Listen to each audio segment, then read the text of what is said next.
대림 특강 때 오고 1년 만에 다시 온 것 같네요. 네.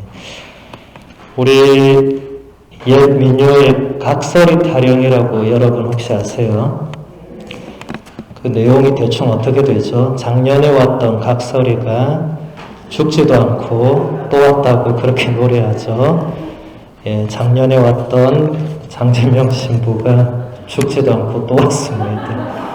예, 안 불러주실 줄 알았는데 또 불러주셔서 예, 다시 왔는데, 지난 대림 특강 때 제가 좀 어려운 주제를 들고 와서 여러분들이 많이 당황해 하시는 것 같더라고요. 그래서 이번에는 오늘 복음이 이 하느님 아버지의 자비를 얘기하는 복음이니까 좀 쉬운 내용을 뭐 쉽다고 하기보다는 여러분들이 좀 잘 아시는 분, 요즘 전 세계에 가장 유명한 사람이 푸틴 말고 또 누가 있어요?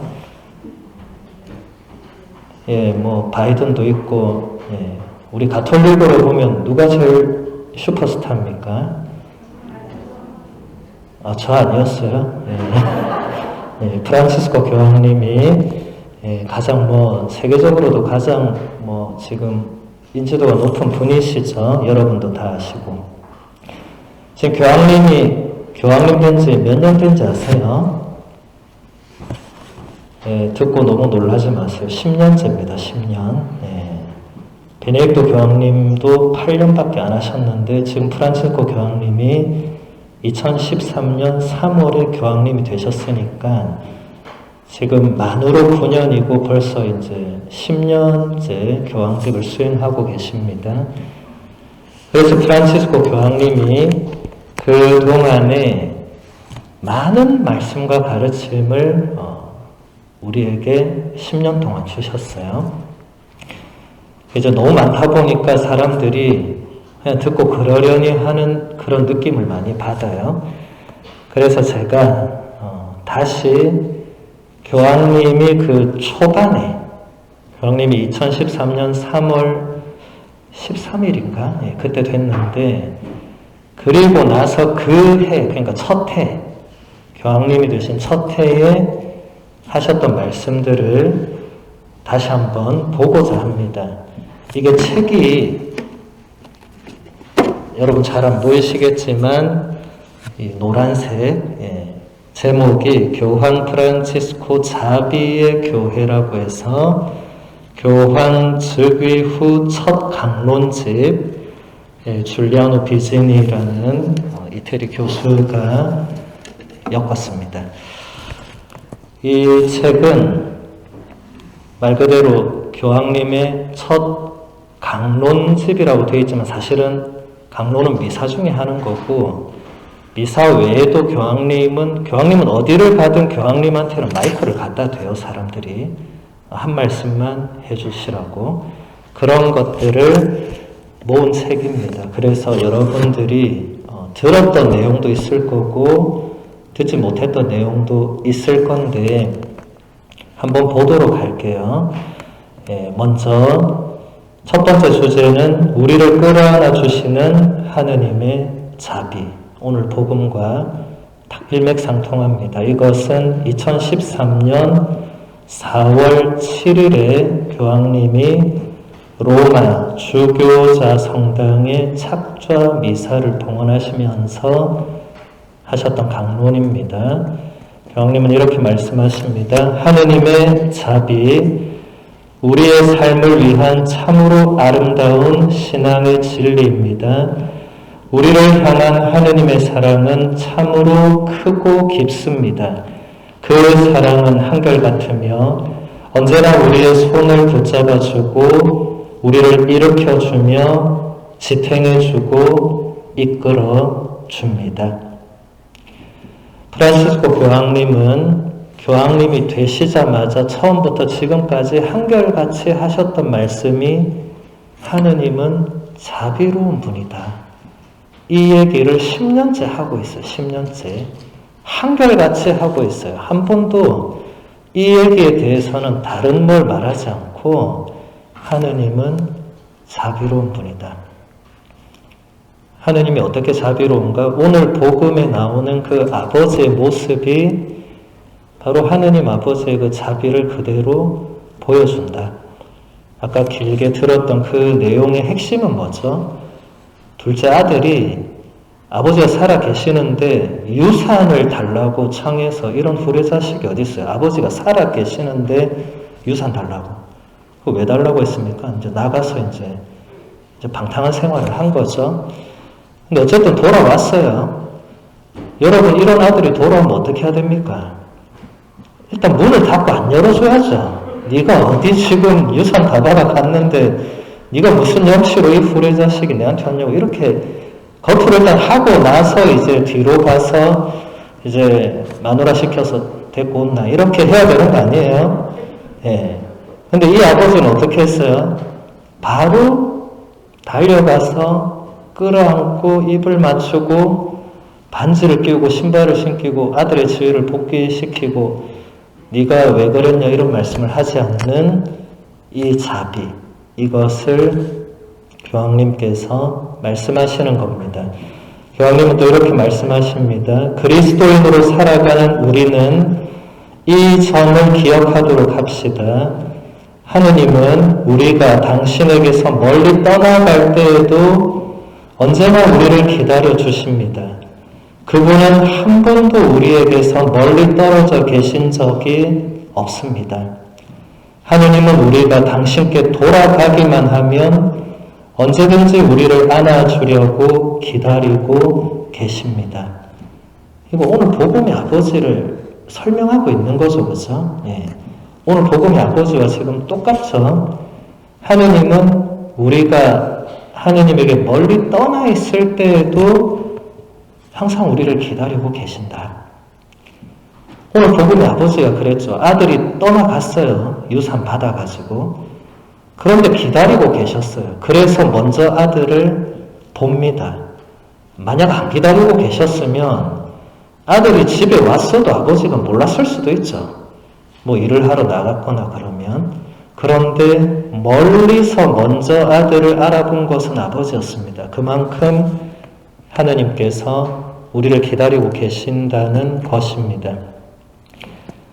교황님은 또 이렇게 말씀하십니다. 독일 출신의 위대한 신학자 로마노 과르디니는 하느님께서는 우리의 연약함에 당신의 인내심으로 응답하시며 그분을 향한 우리의 신뢰와 희망은 여기서 비롯된다고 말했습니다. 이것은 우리의 나약함과 하느님의 인내 사이에 오가는 대화와 같은 것입니다.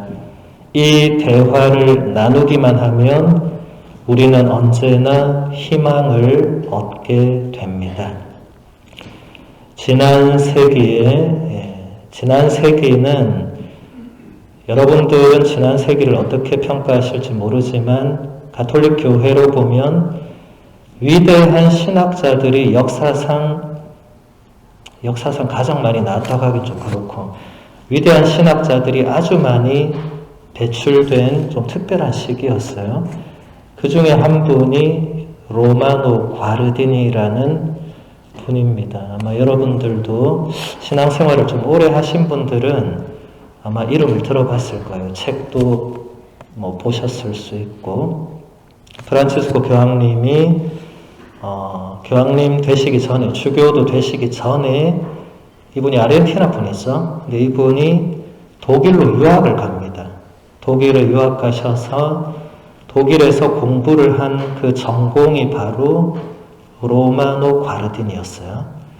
그래서 프란치스코 교황님은 로마노 과르디니의 영향을 매우 많이 받습니다. 아무래도 본인이 전공을 하셨으니까 그렇겠죠. 여기서 과르디니의 아주 아름다운 문장을 인용합니다. 하느님께서는 우리의 연약함에 당신의 인내심으로 응답하신다. 굉장히 아름다운 표현이죠. 오늘 둘째 아들이 아버지에게 보였던 모습은 훌의 자식의 모습도 있지만 일단 연약하고 비참한 상태를 드러내는 모습이죠. 그런데 아버지는 거기에 뭔가 감정적으로 대응하지 않고 인내심으로 응답을 합니다. 살아있는데 유산 달라고 하는데도 그냥 유산을 드리게 하고 주고, 또 아들이 멀리 나가 있는 동안도 매일 기다리시는 것은 그 인내라고 할 수 있죠. 예. 그러니까 우리가 살아가면서 하느님께 죄를 저지르고 하느님을 멀리 떠나 있고 뭐 여러 가지 우리도 작은 아들의 모습으로 살아갈 때가 많은데, 그때마다 하느님께서는 인내심으로 우리를 대하신다. 우리가 이것만 기억해도 희망을 되찾을 수 있습니다. 지금 희망이 없는 분들이 계시다면 이 문장을 꼭 기억하시기 바랍니다. 하느님께서는 우리의 연약함에 당신의 인내로 응답하신다. 교황님은 이렇게 말씀하십니다. 저는 또 다른 요소 하나를 강조하고 싶습니다. 우리가 살면서 어떤 잘못을 하고 어떤 죄를 범한다 해도 하느님의 인내가 우리 마음에서 그분께 되돌아갈 용기를 불러일으킨다는 것입니다. 자, 이 말씀도 오늘 복음과 굉장히 밀접한 관련이 있습니다. 작은 아들이 돌아왔어요. 여러분, 복음을 유심히 읽지 않으면 그냥 돈이 떨어져서 돌아온 것처럼 느낄 수 있습니다. 이제 배가 고파서 더 이상 갈 곳이 없어서 돌아왔다고 느낄 수 있지만, 교황님은 그게 아니라 그 핵심적인 내용은 아버지의 인내가 작은 아들의 마음에 돌아갈 용기를 불러일으켰다는 겁니다. 작은 아들이 이제 뭐 돈 다 쓰고 이제 갈 곳도 없고 거지처럼 살다가 예전을 생각했겠죠. 아버지의 모습을 떠올렸겠죠. 그럼 생각 안 해봤겠어요. 내가 돌아갔을 때 아버지한테 싸대기를 맞을 것인가? 아니면은 아버지가 나를 품어줄 것, 여러 가지 상상을 해봤겠죠. 집 나갔던 사람들은, 집에 혹시 예전에 가출을 한 번이라도 해봤던 분들은 다 이런 여러 가지 가능성을 염두에 두고 갈까 말까 어떻게 할까 생각 많이 했을 겁니다. 이 작은 아들도 안 그랬겠어요? 그렇게 했는데 결국 돌아갔어요. 뭐 싸대기 맞을 각오하고 갔겠어요? 그게 아니고, 돌아갔을 때 아버지는 나를 받아주실 거라는 어떤 희망 혹은 확신, 뭐가 있었겠죠. 그냥 돈 떨어졌다고 돌아가는 건 말이 안 되죠. 유산 받아 나왔으면 나는 더 이상 당신의 자식이 아니다, 혹은 나는 이 집에서 호적을 타달라, 이런 뉘앙스거든요. 나는 이제 이 집에서 끝났다 이러고 나갔기 때문에 다시 들어올 때는 이 아버지가 어떤 분이신가가 그걸 결정했다는 겁니다. 교황님은 또 이렇게 말씀하십니다. 베르나르도 성인은 하느님의 사랑을 받기 위해서 자신이 무엇에 의지해야 하는지, 혹시 자신의 공로에 의지해야 하는지 자문한 뒤에 이렇게 말했습니다. 내가 내세울 수 있는 공로는 하느님의 자비뿐입니다. 하느님의 자비가 넘치는 한 나에게는 공로가 전혀 부족하지 않습니다. 주님의 자비가 풍성하다면 나의 공로도 풍성할 것입니다. 베르나르도 성인은 마침내 이렇게 단언했습니다. 나 자신이 지은 많은 죄 때문에 양심의 가책을 받는다면 어떻게 해야 합니까? 죄가 많아진 그곳에 은총이 충만히 내렸습니다. 베르나르도 성인은 이 중세에 뛰어난 학자이셨던 분인데 굉장히 놀라운 통찰을 보여주고 있어요. 우리가 하느님께 무엇을 공로라고 말할 수 있나? 자, 여러분, 특히 신앙생활을 열심히 하는 분들은 잘 들으셔야 됩니다. 내가 미사를 하루도 빠지지 않고 봉헌하고, 내가 묵주기도를 매일 5단 이상 봉헌하고, 내가 매일 성체조배하고, 내가 매일 뭔가 십자가로, 내가 매일 뭔가 하는 모든 것이 공로가 될 수 있는가? 베르나르도 성인은 될 수 없다고 판단했습니다. 그보다 더 결정적인 공로는 하느님의 자비. 바꿔 말하면 근데 여기서 여러분 잘 알아들으셔야 되는 게, 지금 제가 이렇게 말했다고 해서 내일부터 이제 미사도 안 해도 되고 기도도 안 해도 되고 그냥 자비만 믿고 자비만 붙들고 살면 되는구나, 이렇게 해석하시는 분이 지금 몇 분 계시는 것 같은데 안 됩니다. 저 그러면 김기현 신부님한테 혼납니다. 네가 도대체 무슨 얘기를 했길래 신자들이 내일부터 안 보인다고 지금. 그렇게 되면 안 되고, 지금 베르나르도 성인이 깨달은 것은 본인이 아무리 열심히 해도 하느님의 자비를 능가할 수가 없다. 그리고 본인이 열심히 해서 하느님의 자비가 커지고 본인이 안 열심히 해서 하느님의 자비가 작아지고 이런 차원이 아니다, 이 말을 하는 겁니다. 여러분 잘 알아들으셔야 됩니다. 여러분 성인 성녀들의 말씀, 교황님의 말씀은 해석을 잘해야 됩니다. 내가 듣고 싶은 대로, 내가 해석하고 싶은 대로 하면 곤란한 일이 발생하니까 잘 들으셔야 되고, 자, 그 다음에 두 번째 주제, 이제 그리스도교의 메시지가 무엇인가.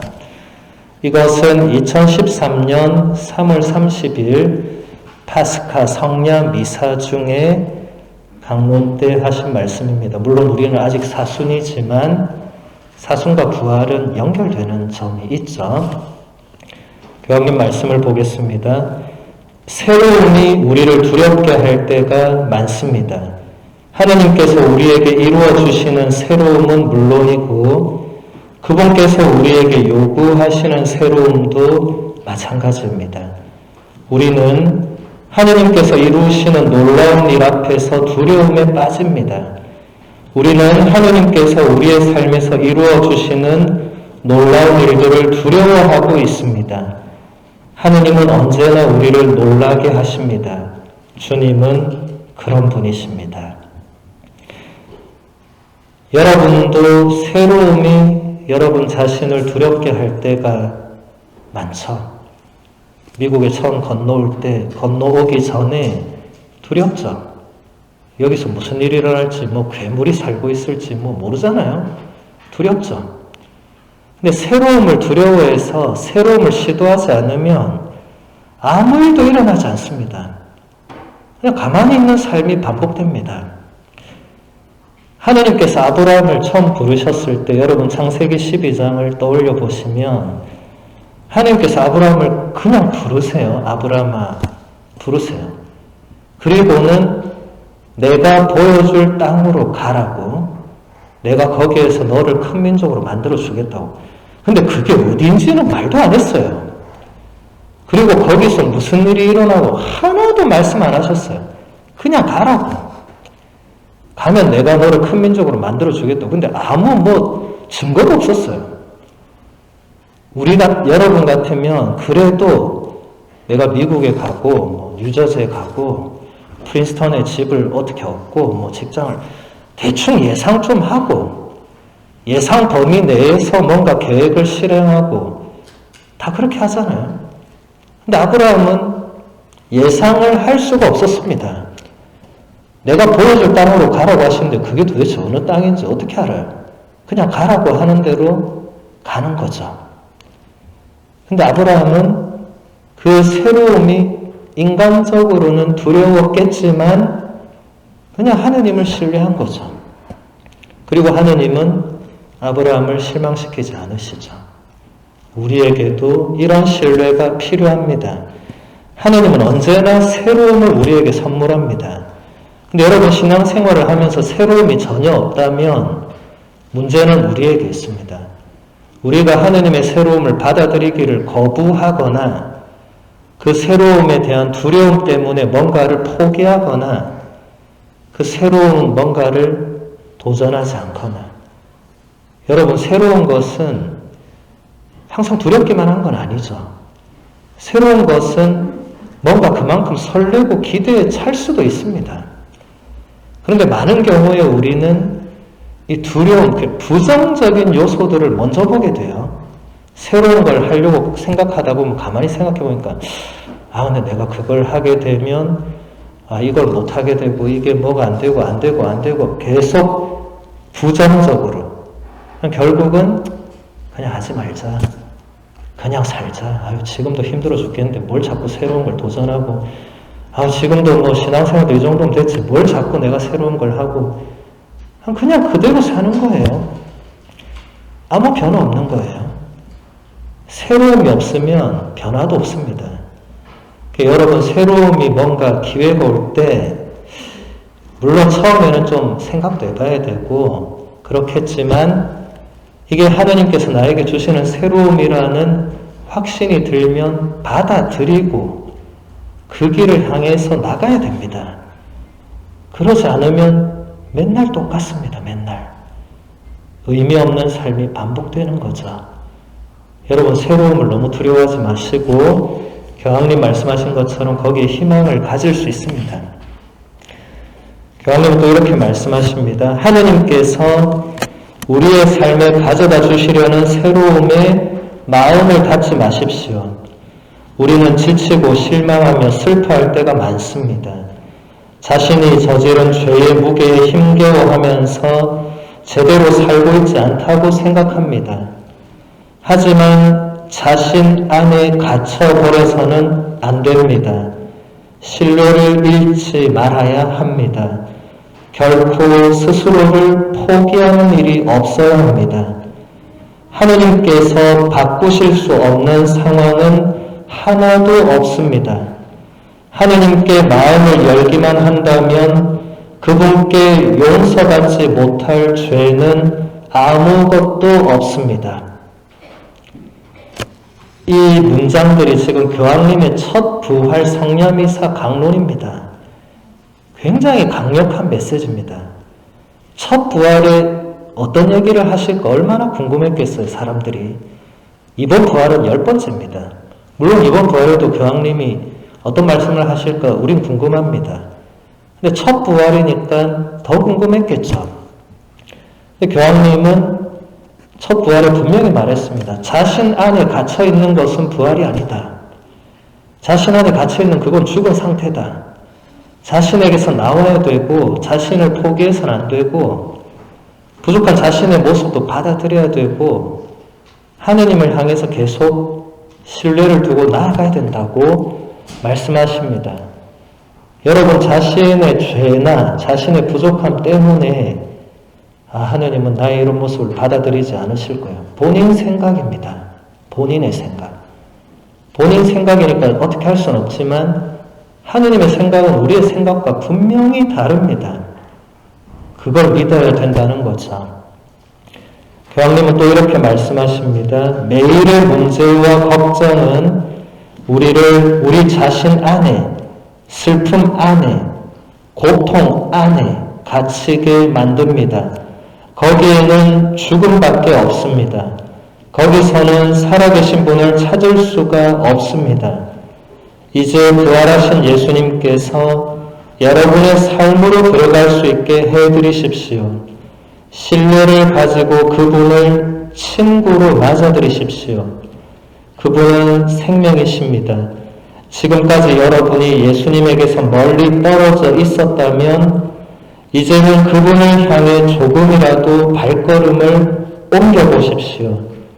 그러면 예수님께서 두 팔 벌려 여러분을 맞아주실 것입니다. 매일의 문제와 걱정이 없는 사람은 아마 여기서 아무도 없을 것입니다. 심지어 어린아이들도 물어보세요.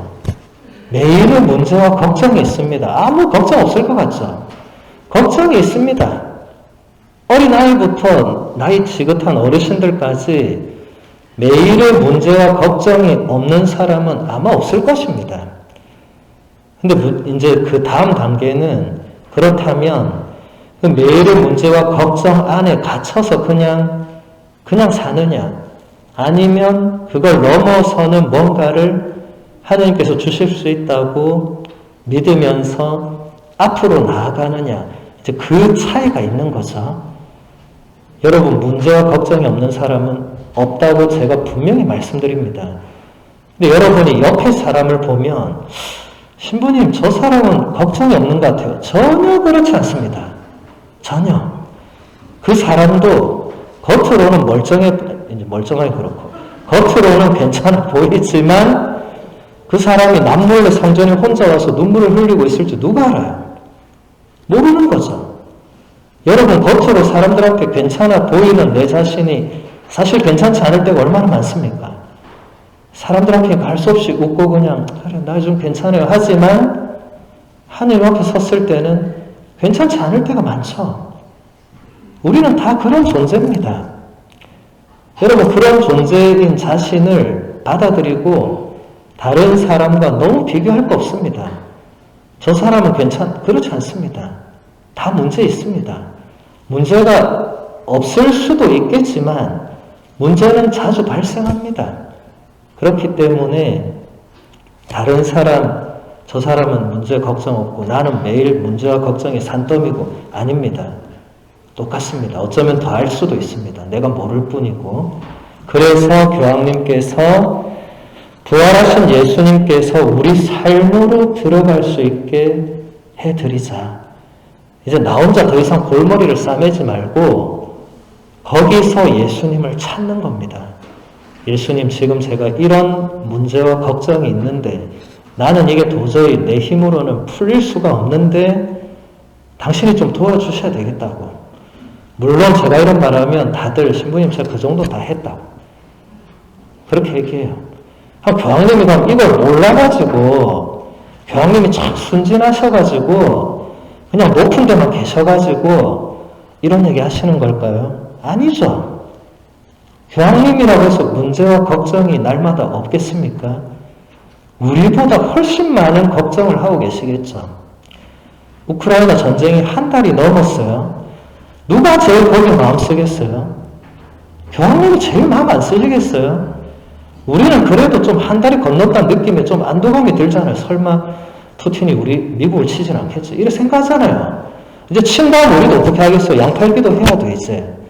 여기 핵무기 던진 다음에 이제 우리도 큰일 나겠죠. 근데 교황님은 여기는 괜찮고 저기는 안 괜찮은 그런 분이 아니잖아요. 그분은 전 세계 모든 백성을, 모든 사람을 위해서 기도해야 되잖아요. 우리보다 걱정이 훨씬 큰 분입니다. 매일의 문제, 우리는 내 문제만 해결하면 되지만 교황님은 매일 전 세계에서 일어난 문제를 보고를 받습니다. 이걸 위해서 매일 기도를 합니다. 요즘 교황님 유튜브나 언론에 나오는 표정 보세요. 교황님 나이가 지금 86, 7 됩니다. 내일 모레 하느님께 가려고 이제 마음 편히 리타이어해야 될 분이 지금 저러고 있는 거예요. 저렇게 온갖 세상 걱정 근심을 다 안고 서 계시고, 이제 서 계신 것도 요즘 힘드시니까 걸으실 때도 힘들고 보면 이게 보통 일이 아니에요. 그런데도 교황님께서 우리에게 그 문제와 걱정을 혼자 그 안에 갇혀있지 말고 예수님과 함께 풀어나가라고. 이게 당신도 그렇게 풀어나가는 거고 우리가 풀어나갈 수 있는 유일한 길은 예수님과 함께 하는 겁니다. 그분께 끊임없이 답을 청하고 힘을 청하고 도움을 청하고 해야 되는 겁니다. 한 번, 두 번, 세 번에서 안 되면 네 번, 다섯 번, 10번, 20번이라도 해야 되는 거죠. 기도에는 끈기가 있어야 됩니다. 한결같은 게 필요해요. 몇 번 하다 포기하는 것은 기도의 핵심이 아닙니다.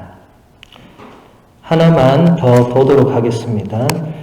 자유의 혁명, 2013년 6월 17일 로마 교구 사제단 회의에서 교황님이 하신 말씀입니다. 세례는 우리를 율법 아래에서 은총 아래로 건너가게 하는 성사입니다. 이러한 세례는 하나의 혁명입니다.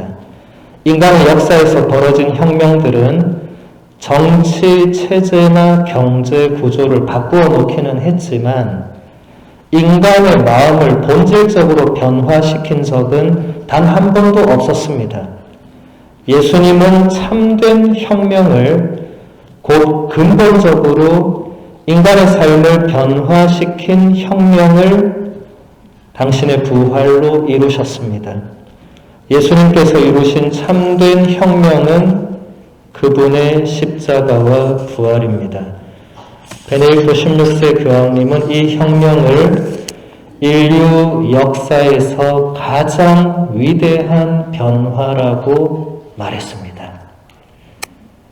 자, 여러분, 이때까지 인류 역사에서 혁명적인 사건은 굉장히 많이 일어났어요. 여러분이 아는 혁명만 해도 우리나라에서 일어난 혁명, 미국의 혁명 뭐 해도 최소 5개는 넘을 거예요. 그런데 교황님이 중요한 사실 한 가지를 통찰하고 있습니다.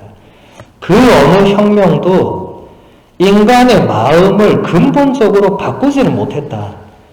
혁명의 결과로 어떤 체제가 바뀌었다. 정치 체제나 경제 구조나 사회 이런 게 바뀌었지만 인간 한 사람 한 사람 개개인의 마음을 변화시키는 혁명은 없었습니다. 또 그렇게 될 수도 없죠. 역사 안에서 일어난 혁명은 그 역사 안에서 끝날 뿐이죠. 그 이상 영향을 주기는 대단히 어렵습니다.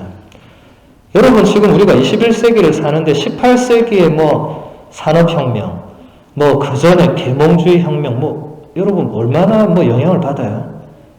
그 결과를 더해서 지금의 이 현실이 물론 왔겠지만 직접적으로 크게 영향 안 받고 있죠. 누가 그것을 지금도 마음속에 되새기면서 위대한 혁명이요. 누가 그러고 있어요, 지금? 아무도 그렇게 하지 않습니다. 그런데 베네딕토 교황님 말씀하신 것처럼 인류 역사의 가장 위대한 변화는 예수님께서 이루신 그 십자가와 부활 사건입니다. 이것은 인류 역사 전체를 뒤흔들어 놓았고 바꾸어 놓았습니다. 이것을 모르는 사람은 평생 모르고 그냥 살 수 있겠지만 알게 된 사람, 받아들이게 된 사람은 이제 더 이상 예전처럼 살 수가 없습니다. 변화되는 겁니다. 여러분도 예수님을 몰랐을 때는 지금 이 시간에 여기 앉아 있을 이유가 없었습니다. 안 앉아 있었겠죠. 뭐 하고 있었을지 저는 잘 모르겠지만 이제는 이 시간에 이 자리에 앉아 있습니다. 예수 그리스도 때문이죠. 이건 엄청난 일입니다. 여러분들은 이게 그냥 당연한 일이고 내가 선택한 일이고 아닙니다. 근본적으로 어마어마한 일입니다. 이것은 혁명 중의 혁명입니다. 여러분이 세례를 받은 사건은 혁명 중의 혁명입니다. 세례는 그냥 내가 기분이 요즘 좀 이 기분이 이러니까 받아봐야 되겠다. 그런 게 아닙니다. 많은 사람들이 세례를 본인이 그냥 어느 순간 내가 이제 성당을 다녀야 되고 그런 차원이 아닙니다. 세례는 엄청난 차원으로 건너가는 겁니다. 여러분이 받은 세례를 소홀히 생각하시면 안 됩니다. 비록 세월이 많이 흐르셨겠지만 지금 벌써 세례받은 지 4, 50년 넘은 분도 계시겠지만 세례성사의 그 은총은 지금도 우리 안에 그대로 있고 우리가 받은 세례는 지금도 우리에게 결정적인 영향을 줍니다. 그래서 여러분들이 이 사순 시기를 이제 얼마 남지 않았죠. 곧 다음 주 되면 성지주일, 곧 성주간, 성삼일 부활을 맞게 됩니다. 해마다 똑같은 연례 행사로 보내지 마시고 이번 사순은 교황님의 이 말씀들을 조금 새기시면서 그동안 여러분이 뭔가 갇혀 있었던 뭔가가 있다면 거기서 빠져나와서 좀 새로워질 수 있는 그런 사순, 그런 부활이 되시기를 바랍니다.